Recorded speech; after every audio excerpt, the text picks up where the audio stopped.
반갑습니다. 사랑합니다.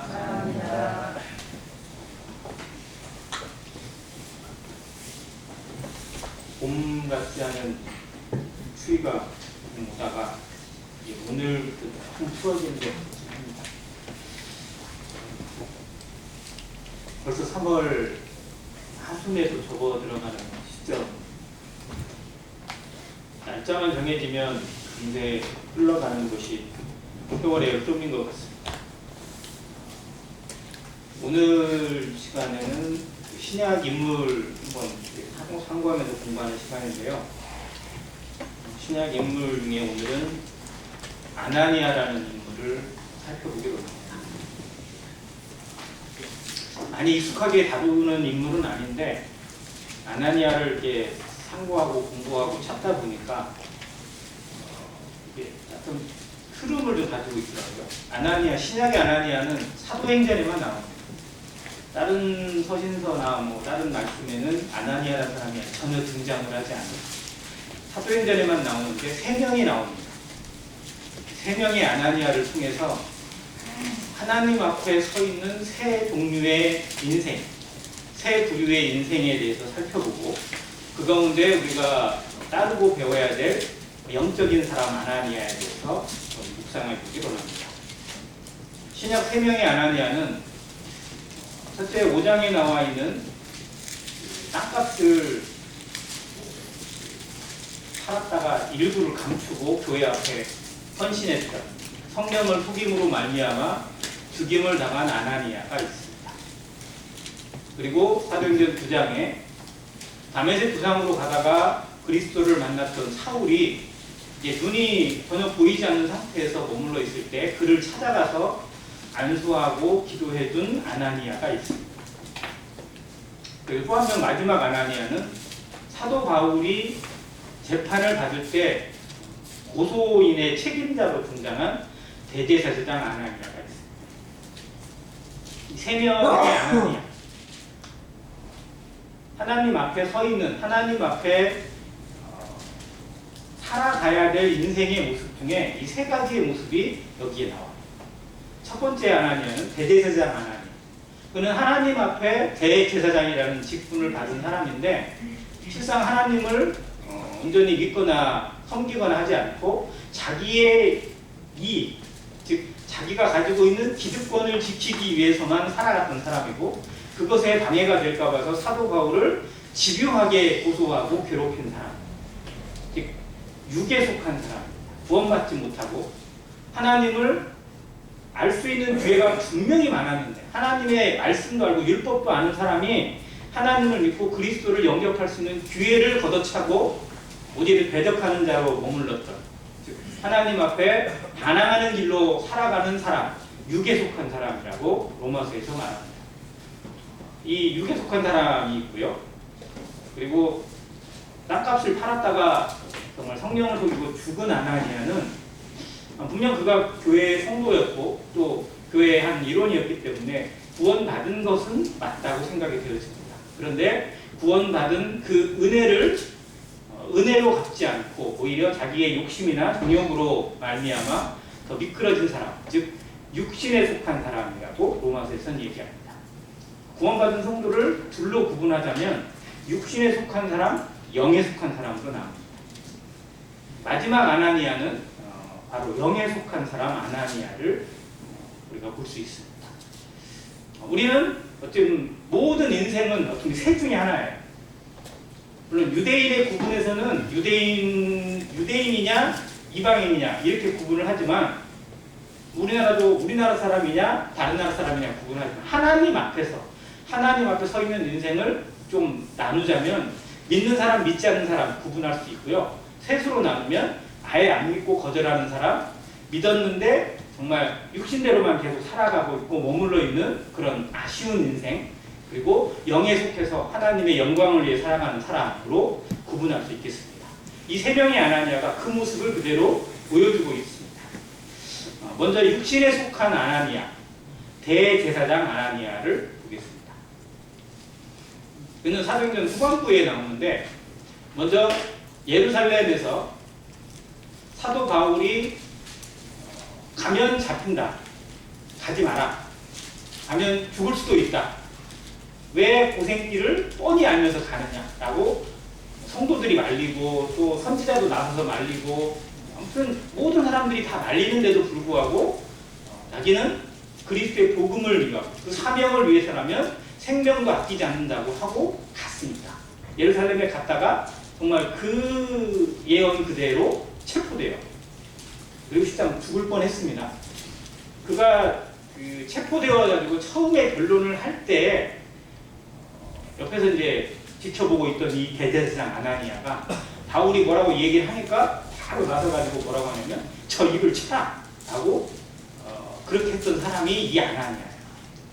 그러니까 바울이 자기에게 시간을 둬서 이제 변명을 하려고 하고 자기도 변호하려고 하는데 갑자기 입을 치라고 하고 막 말도 안 되는 얘기를 하니까 거기다 대고 바울도 같이 싸워버려요. 회칠한 담이여 라고 하면서 하나님께서 네 입을 치실 것이다 라고 막 저주를 퍼부었습니다. 그랬더니 옆에 있는 사람들이 야 네가 하나님의 대제사장을 그렇게 함부로 저주해도 되냐? 라고 얘기하니까 아 나는 그가 대제사장인 줄 몰랐다 라고 하면서 정말 관원들 즉 어떤 권세를 받은 사람에 대해서 이것은 하나님이 주신 거기 때문에 함부로 저주하거나 함부로 하는 것 자체가 합당하지 않다고 이야기하는 부분이 나옵니다.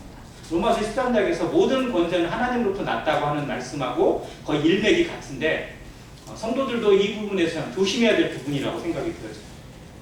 나라 일을 하거나 어떤 위정자들이나 국회의원들이나 혹은 대통령이나 내 마음에 안 들 수도 있습니다. 실상은 또 마음에 들지 않은 부분이 훨씬 많겠죠. 그런데 정말 그 부분에 대해서 성도의 합당한 태도는 욕하고 비방하고 저주하는 것보다는 정말 하나님께서 그걸 통해서 무엇을 우리에게 배우게 하시는지 기도해야 되고 또 나라를 위해서 위정자를 위해서 기도하는 책임을 얼마나 다하고 있는지 생각해 볼 필요가 있다는 겁니다. 아무튼 그런 모습이 이 아나니아를 통해서 처음에 드러나고요. 그런 다음에 이제 총독이 바뀌니까 바로 나서가지고 직접 변호사를 대동해가지고 와서 고소를 또 해요. 그러면서 막 있는 말 없는 말 다 짜내요. 그러니까 바울을 고소하려고 자기들의 재판으로는 도저히 막 뭐가 안 되니까 총독의 힘을 동원해서 바울을 죽이고자 했는데 시도를 처음에 어떻게 하냐면 예루살렘에 있을 때 예루살렘에서 여러 사람들이 40명의 특공대가 만들어져 가지고 바울을 죽이겠다. 바울을 죽일 때까지는 우리가 음식도 안 먹고 뭣도 안 하고 물도 안 먹고 뭐 이렇게 하겠다라고 하면서 이 대제사장이나 그 무리들한테 바울을 어디로 유인을 해달라. 그럼 우리가 거기에 매복하고 있다가 죽여버리겠다라고 계획을 세웠었어요. 그러니까 대제사장이 실제로 그 일에 어떻게 보면 가담을 했었죠. 그런데 그게 바울의 친척에게 바로 알리게 되어가지고 보호를 받고 예루살렘에 두지 않고 가이사랴로 옮겨버려요. 가이사랴는 로마 총독이 거주하는 관할 구역이기 때문에 그 가이사랴로 옮깁니다. 이제 그리고 아까 이제 이 대제사장이나 이 무리들이 거기까지 와요. 와서 고소를 하면서 처음에 어떤 요구를 하냐면, 야, 우리는 이게 종교적인 부분이 많고 우리의 율법적인 부분이 많으니까 이 가이사랴에서 하지 말고 예루살렘에서 하면 좋겠다. 라고 하면서 바울을 예루살렘으로 호송시켜달라는 거예요. 그러니까 죄수를 호송하는 과정에 많은 군대가 동원되지 못하니까 그 오는 과정에 좀 고립될 수 있을 만한 땅이나 어떤 지역을 선정해가지고 거기서 원래 죽이려고 이런 계획을 세웠었어요. 근데 바울이 거절합니다. 그래서 결국 그것도 실패해요. 그러니까 이제 변호사 대동해가지고 또 고소를 또 합니다. 그런데 이 말 저 말 없는 말까지 지어내가지고 바울을 고소하면서 어떻게든 괴롭히는 모습이 이 대제사장 아나니아에게 있어요. 그의 직분이 그가 가지고 있는 명함이 뭐예요? 그가 지금 어떤 사람이에요? 대제사장. 대제사장은 실상은 유대인들에게 어느 정도 위치냐면요. 유대 최고의 의결기관이 사내들입니다. 우리나라의 국회예요. 이 국회의원들의 제일 대빵이 뭐죠? 국회의원들의 국회의장이죠. 국회의장이 우리나라 의전 서열로 몇인지 아세요? 2위예요. 2위. 대통령 다음에 국회의장입니다. 우리나라에서 의전 서열이 그래요. 자, 근데 이 이스라엘에서는 유대인들에게는 당시에 왕이 없잖아요. 그러니까 사내들인 의장이 1등이에요. 근데 사내들인 의장이 누구냐? 대제사장이에요. 그러니까 이스라엘에 있어서 최고 지도자이고 최고의 위치에 있는 사람이에요. 그러니까 하나님의 나라라고 하는 하나님의 백성이라고 하는 사람들 앞에 가장 놀라운 영광을 가지고 있고 명예를 가지고 있고 책임을 가지고 있는 사람이 대제사장입니다. 그런데 대제사장이 앞장서서 하나님을 거역하고 있고 복음을 회방하고 있고 또 하나님을 전하고 있는 사람을 못 죽여서 안달이 났어요. 자기 기득권 때문에. 자기가 가지고 있고 자기가 얻고 있는 그 힘을 잃어버릴까 봐서. 그래서 예수님을 쫓아내서 죽이고 예수님을 십자가에 못 박았고 이제 예수님을 전하는 자들을 사도들을 못 죽여서 안달이 났던 사람들이 바로 이 대제사장과 그 무리들입니다. 아나니아는 그 일의 대표적인 사람이었고 또 바울의 생애에 집요하게 물고 늘어졌던 그런 찐득이 같은 사람이기도 합니다. 정말 하나님을 거역하기 시작하면요, 복음을 거절하기 시작하면 끝이 안 보여요. 그냥 가만히 있질 않아요. 어떻게든 반대하려고. 사단이 정말 그 마음속을 얼마나 해집어놨는지 아주 미혹시켜가지고 이상한 짓거리를 더 많이 만들게 하고 그리고 온갖 해방을 다 하게 합니다. 욥이 고난을 당할 때 사단의 시험을 통해서 하나님이 허락하신 쪽에 고난을 당하잖아요. 그때 사단이 했던 말이 있습니다. 사단이 하나님에게 뭐라고 했냐면 욥이 괜히 하나님을 경외하겠습니까? 아무 이유 없이 경외하십니까? 뭐예요? 뭔가 받은 게 있고 누리는 게 있으니까 그러지 않겠습니까? 라고 하면서 그가 받고 있는 것들, 그 누리고 있는 것들을 뺏어가 버리면 아마 저주할걸요? 라고 시험해요. 근데 아무튼 그런 것으로 인해서 욥의 모든 소유를 뺏어버리고 그 몸에 상처가 나고 악창이 나가지고 기왓장으로 자기 몸을 막 다 긁을 때까지 온몸 피가 피투성이 될 때까지 그런 시험을 고난을 당하면서도 저주하지 않았던 욥을 우리가 보게 됐는데 정말 사단이 가지고 있는 그 시험의 정도가 어느냐면요 그 사람에 있는 모든 것을 다 빼앗아 버릴 정도로 없애버릴 정도로 우리를 시험할 수 있다는 겁니다. 그래서 우리가 정말 진정한 믿음 안에 살아가려면 내가 가지고 있는 것, 내 주변에 있는 환경이나 이게 아니라 모든 것이 다 없어져도 모든 것이 다 끊겨도 오직 하나님 한 분으로 인해서 내 신앙이 머물러 있을 때 이것이 진정한 신앙의 힘이고 능력이 된다는 것을 다시 한번 생각해 봅니다. 자, 아무튼 육에 속한 사람 아나니아의 모습이 이런 모습이었어요. 아나니아라는 이름도 나름대로 뜻이 있겠죠. 좋은 뜻일까요? 안 좋은 뜻일까요? 당연히 좋은 뜻입니다. 정말로 좋은 뜻이에요. 뜻이 뭐냐면요. 여호와는 은혜로우시다. 하나님은 은혜로우시다. 은혜의 하나님을 얘기하고 있어요. 정말 더 이상 뭐 좋은 표현이 없는 것 같아요. 근데 정말 그런 이름이니까 아마 대제사장까지 올라갔을 겁니다. 자, 두 번째 인물은 육신에 속한 사람 아나니아입니다. 자, 이 사람은 부부가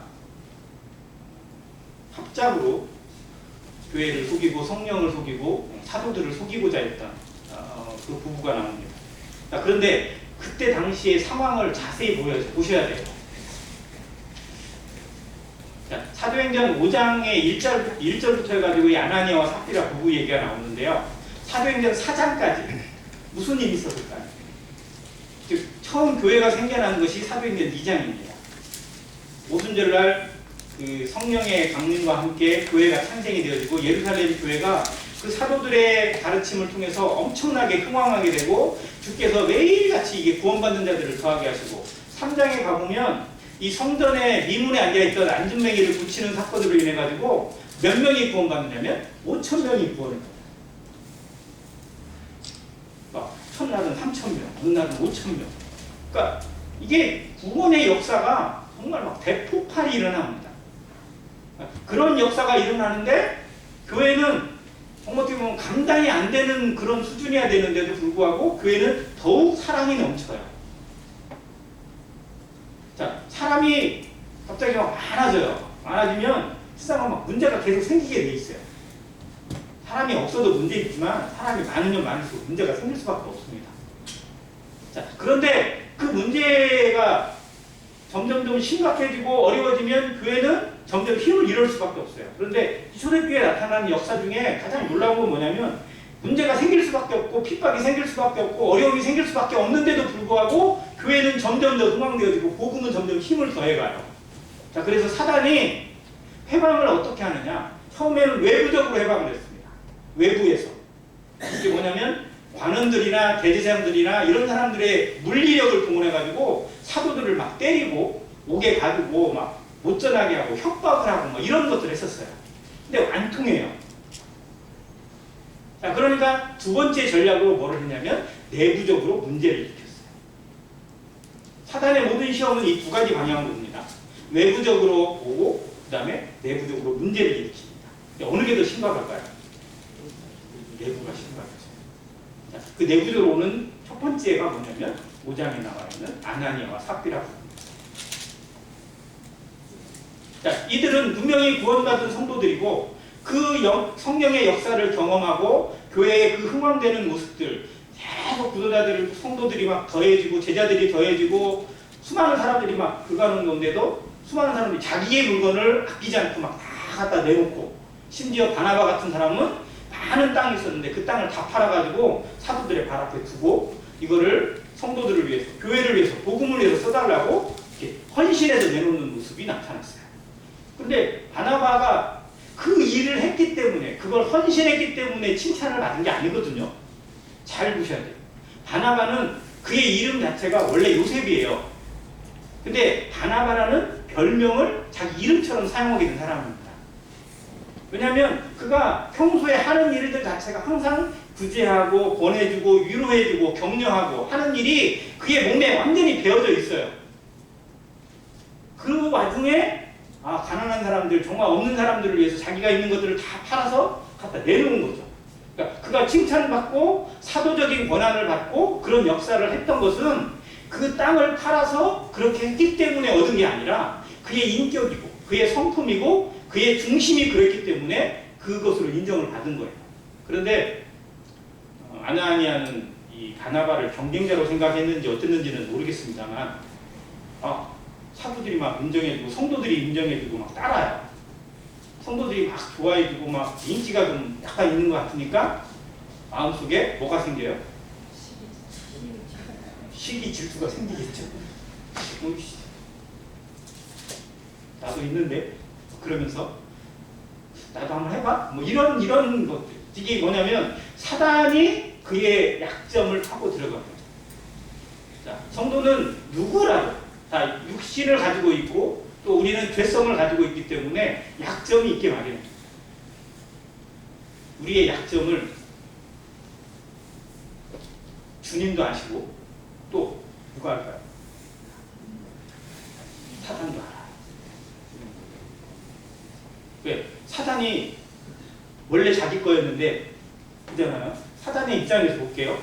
원래 자기 거였어요. 자기 부하였고 자기가 마음대로 이렇게 했던 인생이 구원받고 거듭나가지고 자기를 떠나버렸어요. 그러니까 어떻게 보면 열도 받고 배도 아프고 그래서 가만히 두질 않는 겁니다. 어떻게든 막 괴롭히려고 하고 어떻게든 넘어뜨리려고 하고 어떻게 되면 아직 구원 안 받은 사람인 것처럼 이렇게 만들려고 하고 계속해서 송사가 있고 정죄가 있습니다. 그래서 말씀을 믿지 않으면 복음에 계속 젖어 있지 않으면 말씀에 계속 침투되어 있고 은혜 가운데 있지 않으면 성도도 언제든지 무너질 수 있고 언제든지 미끄러질 수 있다는 겁니다. 자, 이 아나니아는 그 사단의 시험에 그대로 걸려넘었어요. 그 인정받고 싶은 마음, 사람들에게 존경받고 싶은 그 이기심, 그 시샘이 그를 정말 지배하게 돼서 성령을 속이고 사도들을 속이고 또 심지어 자기 양심도 속이고 땅을 팔았어요. 땅을 팔았는데 가격을 자기들만 알고 있으니까 모를 거 아니에요. 아무도 모르겠지? 하고 얼마를 감췄는지 얼마를 내놨는지를 몰라요. 근데 많이 내놨을까요? 조금 내놨을까요? 어떨 것 같으세요? 조금 내놨을까요? 성경의 기록을 보면요, 이게 똑같이 써 있어요. 얼마를 숨기고 얼마를 내놓고 뭐 이렇게 돼 있어요. 가지고 그거를 어떻게 해석을 해야 될지 모르겠지만 제 생각에는 제가 볼 때는 반절 숨기고 반절 내놓지 않았을까 싶기도 합니다. 근데 중요한 건 그게 아니잖아요. 얼마를 숨기고 얼마를 내놨느냐가 중요한 게 아니고 성령을 속였다는 거예요. 초대교회의 그 아름다운 열정과 그 헌신과 그 봉사의 마음, 성령으로 충만되어 있는 그곳에 죄를 완전히 뿌려버린 거예요.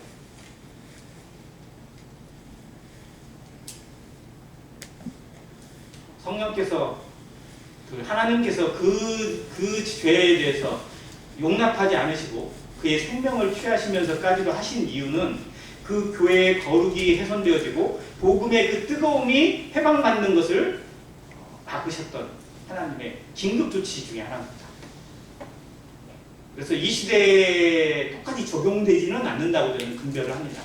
만약 이 시대의 성도가 예를 들어서 11조 떼먹었다고 하나님이 죽으시고 뭐 했다고 하나님이 데려가시고 이런 일이 일어난다 그러면 아마 겁나서 못 올 것 같아요. 그런데 정말 우리는 두려움으로 봐야 돼요. 하나님을 속이는 것, 양심을 속이고 신앙 양심으로 행하지 않고 자기의 계산대로 행하는 것들이 하나님 앞에 얼마나 두려운 것인지, 얼마나 위험한 것이고 공동체에 얼마나 정말 있어서는 안 되는 암적인 것인지를 다시 한번 보여주신 그 사람이 바로 아나니아. 그는 베드로가 뭐라고 했냐면요, 그의 목숨이 떨어지기 직전에 밭이 그대로 있으면 네 것이 아니고 팔았다고 네 것이 아니냐. 유대인들은 땅이 팔아서 하더라도 땅 자체를 다 팔 수 있는 게 아니에요. 병작권만 파는 겁니다, 실상은. 왜냐하면 희년되면 다시 돌아가는 거니까. 그래서 실상은 팔든지 어쨌든 게 다 자기 거예요, 실상은. 근데 그것을 성령을 속이고 그렇게 했기 때문에 그는 정말 불 가운데 얻은 부어처럼 부끄러운 모습으로 먼저 죽음을 맛보는 사람, 심지어 그의 아내까지도 따라서 죽는. 그래서 온 교회가 그 일을 보고 정말 성령 앞에 살아가본다. 하나님이 우리의 모든 일거수일투족을 다 보고 계시는구나라는 것은 어떤 두려움 가운데서, 그리고 정말 이 신앙의 양심대로만 행하는 어떤 그런 모습으로 정말 교회를 지켜가게 하시는 그런 모습을 이 아나니아를 통해서 보여주십니다. 이제 저희가 정말 보고 배워야 될 인물은 영적인 사람 아나니아, 영에 속한 사람 아나니아인데요. 사도행전 9장을 잠깐 보겠습니다.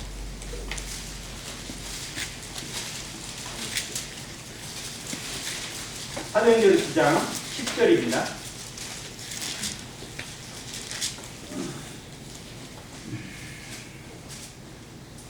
그때 다메섹에 아나니아라는 제자가 있더니 주께서 환상 중에 불러 이르시되 아나니아야 하시거늘 대답하되 주여 내가 여기 있나이다 하니 주께서 이르시되 일어나 집가라 하는 거리로 가서 유다의 집에서 5사람 사울이라 하는 사람을 찾으라. 그가 기도하는 중이니라. 그가 아나니아라 하는 사람이 들어와서 자기에게 안수하여 다시 보게 하는 것을 보았느니라 하시며.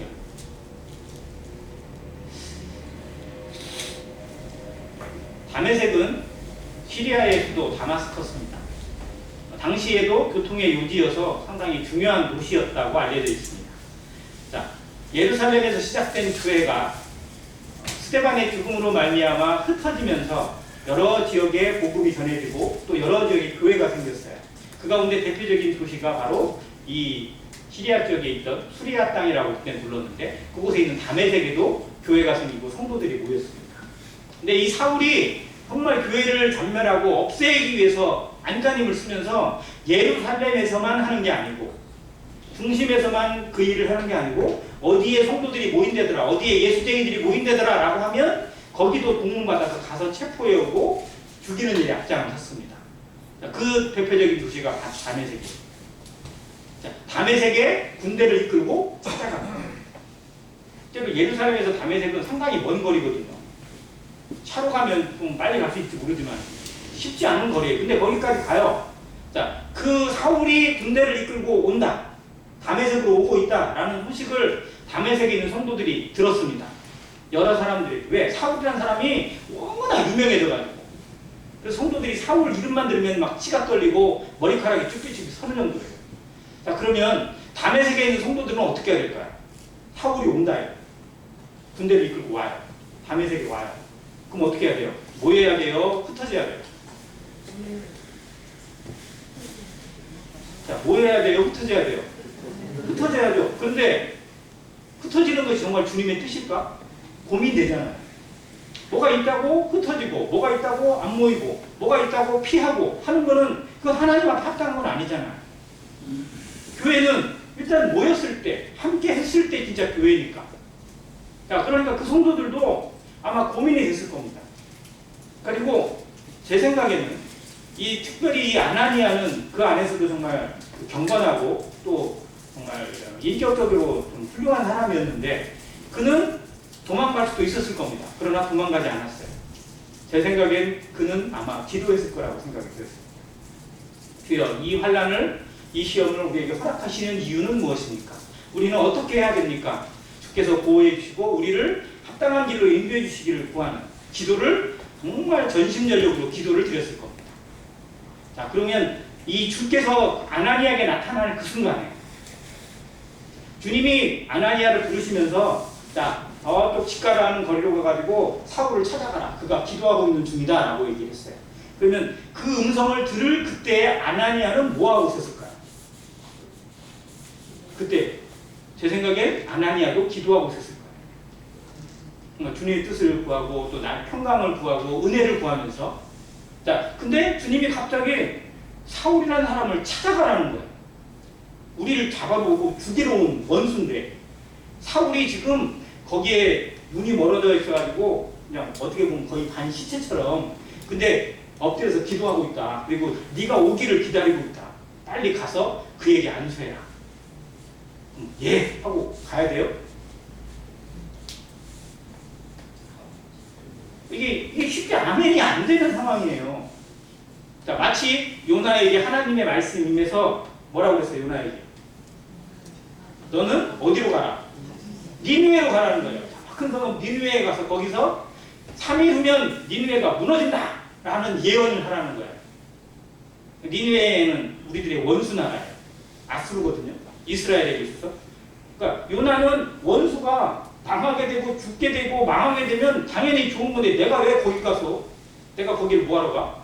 그러고 어디로 가버렸어요? 다시스로 가겠다고 스페인으로 도망가겠다고 배를 타고 갔던 거죠. 자, 하나님의 말씀이 있어도 하나님의 명령이 있어도 사람이 순종하느냐 안 하느냐는 그 사람에게 달려 있습니다. 우리도 마찬가지예요. 하나님의 말씀이 우리에게 언제나 주어지고 언제나 우리를 부르시지만 그 말씀 앞에 순종하느냐 안 하느냐는 전적으로 나의 선택에 달려 있습니다. 하나님의 영광을 받으실 거냐 아니면 그 영광이 취소되고 다른 사람에게 넘어갈 거냐는 우리의 선택에 달려 있고 우리의 기도에 달려 있습니다. 자, 하나님은 아나니아를 부르셨어요. 아나니아에게 명령을 내리셨습니다. 가서 이렇게 해라. 근데 아나니아가 뭐라고 대답하느냐면 13절에 아나니아가 대답하되 주여 이 사람에 대하여 내가 여러 사람에게 듣사오는즉 즉 한두 사람이 얘기한 게 아니에요.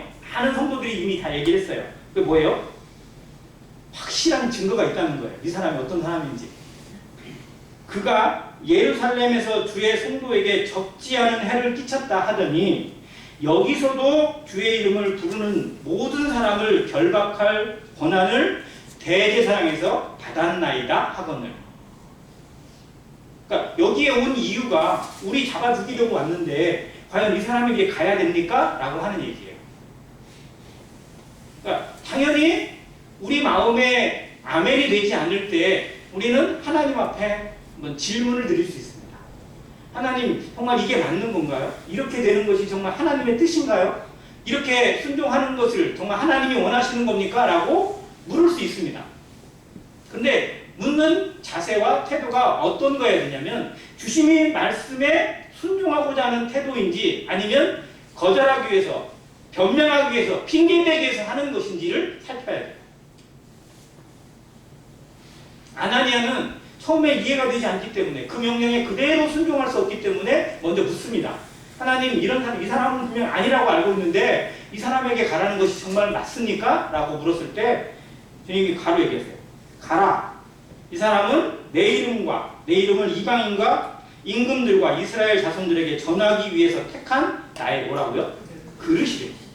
하나님이 택했다는 겁니다. 하나님의 그릇이고 너처럼 하나님의 제자이고 그리고 나의 사명을 나의 영광을 위해서 내가 택한 그릇이다. 아나니아가 이 말을 듣고 어떻게 했을까요? 아, 그래도 아닌데요? 라고 했다면 요나처럼 됐을 겁니다. 네, 우리는 과연 어떤가요? 하나님의 말씀이 들렸어요.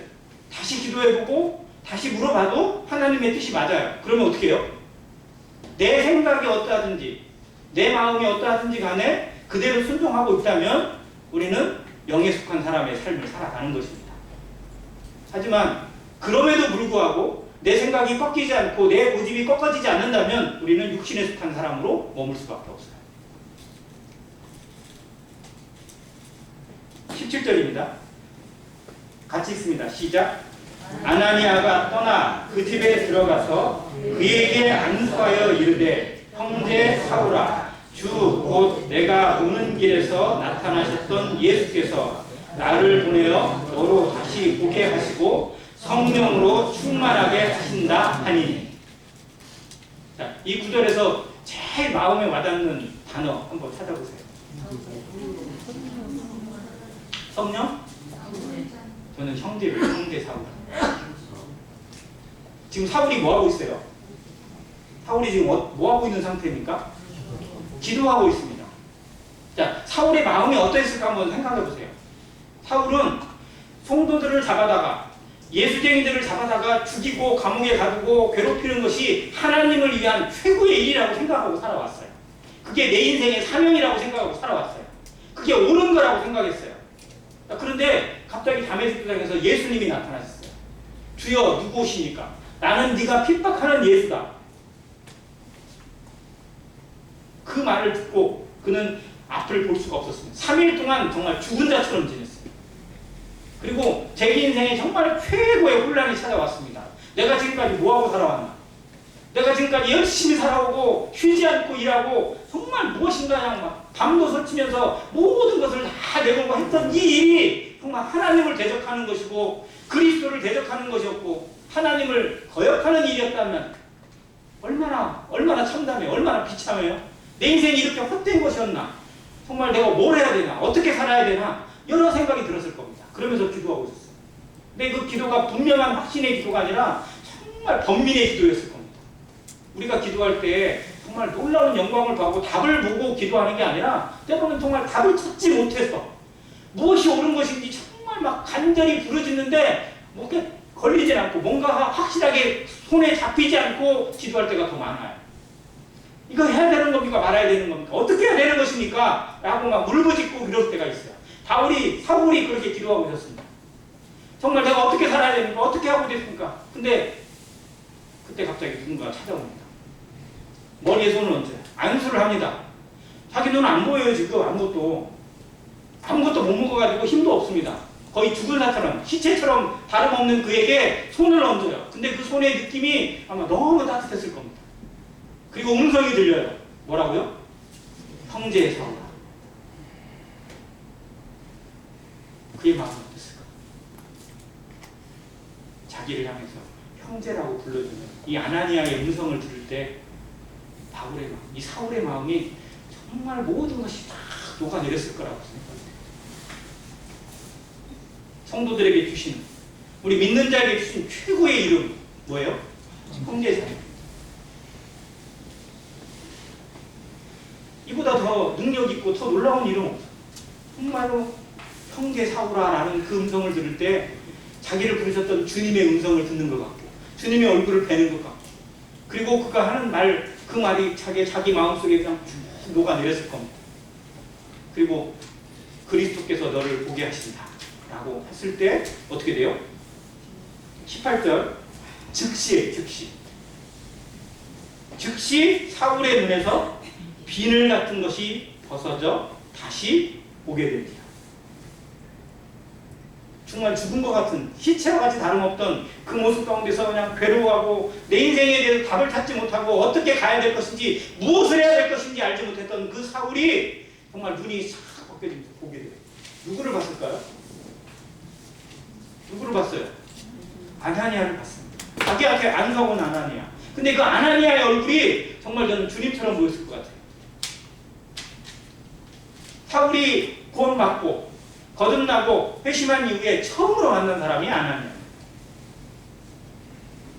근데 아나니아 같은 사람을 만났다는 것도 정말 복이죠. 하나님이 그를 부르셔서 사울에게 가라고 하신 것도 그런 이유가 있습니다. 아무에게나 누구에게나 하나님은 일하시게 하실 수 있지만 아무에게나 시키지 않습니다. 어떤 사람을 하나님이 쓰신다고요? 준비된 자를 쓰십니다. 그릇으로 떼주면 깨끗하게 준비됩니다. 우리가 하나님 내가 여기 있사오니 나를 보내소서라고 준비되어져 있는 자세인지 돌아보게 하십니다. 아나니아가 이 말씀에 순종해서 사울을 찾아가는 이 모습은 물론 약간 결은 다르지만 여성이 최고의 고백을 드린 사람이 모친 마리아인데, 마리아가 성령 가브리엘이 찾아와서 네가 성령으로 잉태될 것이다, 아들을 낳을 것이다 뭐 했던 이야기를 듣고 했던 고백 뭐라고 해요? 주의 계집종이오니 말씀대로 내게 이루어지리라 라고 고백했었어요. 나는 주님의 종입니다. 나는 주님이 가라 하면 가고 오라 하면 오는 종입니다. 이거 했다고 자랑하고 저거 했다고 내세우는 종이 아니라 마땅히 해야 될 일을 했을 뿐입니다. 나는 무익한 종입니다 라고 하는 고백. 아나니아, 영에 속한 사람, 말씀 앞에 정말 목숨을, 자 이렇게 해서 구원받은 사울, 그리고 뭐를 받아요? 세례를 받습니다. 침례를 받습니다. 누구에게 침례를 받은 거예요? 아나니아에게. 정말 영적으로 따져보면 이 사울, 사도 바울의 영적 아버지, 스승은 누구예요? 아나니아. 물론 그의 생애에 계속적으로 동역자가 나타나요. 아나니아를 위해서 그 다음에 바나바가, 그 다음에 또 다른 사람들이, 나중에 디모데나 디도나 뭐 아리스다고나 수많은 동역자들이 계속 그의 생애에 나타나게 했지만 처음으로 그의 손을 붙잡아주고 그를 일으켜주고 그에게 모든 것을 준 사람은 아나니아였습니다. 아나니아는 하나님의 말씀에 그대로 순종했고요. 자기가 하는 이 일이 얼마나 위대한 일인지 계산하진 않았습니다. 그런데 하나님은 아나니아의 손을 통해서, 아나니아의 발걸음을 통해서 교회사의 가장 위대한 일을 이루어냈었어요. 우리가 행하는 순종이 누군가에게 도움을 주고 누군가를 하나님의 말씀으로 세워주고 누군가에게 은혜를 베풀어주는 것이 그 사람 하나에게 하는 게 아니라 하나님이 행하시는 일에 동역하는 거고 교회사의 가장 놀라운 일에 함께 동참하는 일이라는 사실을 기억해야 합니다. 왜? 그걸 통해서 하나님이 어떠한 열매를 거두고 어떠한 역사를 이루게 될지 누구도 계산할 수 없는 거니까. 아나니아는 그거 하면서 이렇게 되면 사울이 나중에 이러이러한 막 위대한 일꾼이 되어야 하고 그 공을 아마 그 면류관을 나도 받을 거야 이런 계산을 했겠어요? 아니에요. 그런 거 없어요. 근데 주신 말씀에 그저 순종했을 뿐입니다. 그런데 그 순종을 통해서 하나님이 이루어가시는 역사가 교회사의 역사고요. 그리고 하나님의 나라의 역사입니다. 우리도 역시 그 일을 맡은 자들입니다. 누군가의 동역자가 되고 누군가에게 말씀을 통해서 하나님의 성령을 통해서 받은 명령을, 받은 사명을 실행을 해야 되고 그 가운데서 하나님의 영광을 드러낼 책임이 있습니다. 우리 누구에게 보냄을 받은지, 누구에게 가라고 하시는지 잘 들어보시기 바랍니다.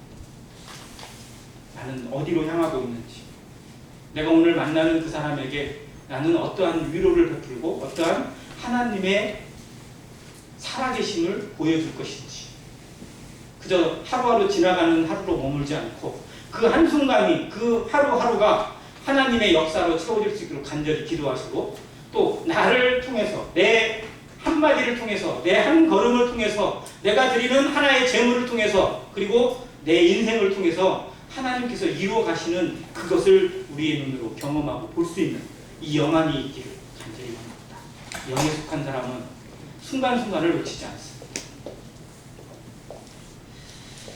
사울이 나중에 변론을 할 때 이 아나니아에 대해서 또 하는 부분이 사도행전 22장에 나옵니다. 여기에 보면 더 특별한 게 뭐냐면 아나니아는 당시에 다메섹에 있던 성도들에게 가장 존경을 받는데요. 심지어는 누구에게까지 존경을 받냐면 유대인들에게까지 존경을 받는다. 즉 그는 인격적으로 정말 모든 사람에게, 믿는 자든 믿지 않는 자들에게 정말 합당한 모습으로 살아갔던 사람이고 정말 성숙한 믿음의 사람이었던 것을, 하나님이 어떠한 일에 사용하시는 사람, 준비되어 있는 사람이 어떤 사람이냐, 다음에 바나바와 같은 사람, 또 아나니아와 같은 사람을 하나님께서 즐겨 사용하신다는 것을 다시 한번 생각하면서 우리의 삶이, 우리의 인격이 정말 준비되어져서 하나님 앞에 온전하게 드려지는 안행교회 성도들 되시기를 간절히 바랍니다. 이상입니다.